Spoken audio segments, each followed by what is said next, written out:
ایک شخص تھا، اس کی چھوٹی بیٹی تھی، اس نے اسے کچھ پیسے دیے. باپ نے کہا بیٹے سے سنبھال کے رکھنا. بیٹی نے دراز کو دیکھا، الماری کو دیکھا، کتابوں کے بیگ کو دیکھا، دیگر بیگ جگہوں کو دیکھا، لیکن پھر دوڑتی بھی دوسرے کمرے میں گئی.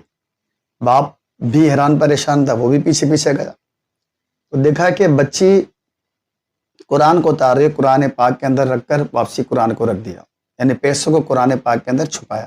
باپ بڑا حیران ہوا، بچی سے پوچھا بیٹا آپ نے یہاں کیوں رکھے؟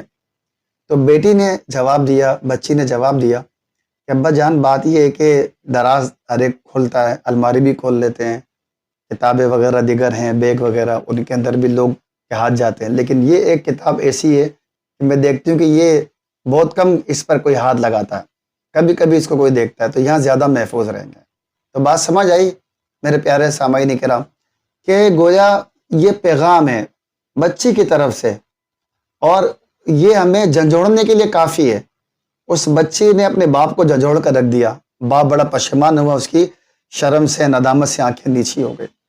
غور کریں کہ ہم نے آخری مرتبہ کس وقت قرآن پاک کی تلاوت کے لیے قرآن کی طرف ہاتھ بڑھایا تھا. تو ہمیں اس پر سوچنا چاہیے. قرآن تو ایک اللہ کا پاکیزہ کلام ہے اور معطر کلام ہے، نورانی کلام ہے. ہم اس سے دور کیوں ہو گئے؟ یہ ہمارے معاشرے کی بے چینی، گھروں کی بے چینیاں، یہ اندر کی بے چینی کہیں اس لیے تو نہیں کہ ہم قرآن سے دور ہو گئے. قرآن تو اللہ کا پاک کلام ہے، پاکیزہ کلام ہے. تو اس کی طرف آئیے، اسے سیکھیے، اسے تلاوت کیجئے.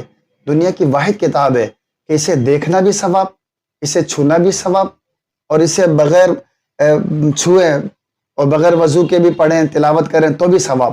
اس پر عمل کرنا بھی ثواب اور اس کی تبلیغ کرنا بھی ثواب. یہ واحد کتاب ہے دنیا کی جو سب سے زیادہ پڑھی جانے والی ہے. اتنی پیاری کتاب ہے، اسے سیکھیے. عربی نہ بھی آئے تو کوئی بات نہیں، تلاوت ضرور کیجئے.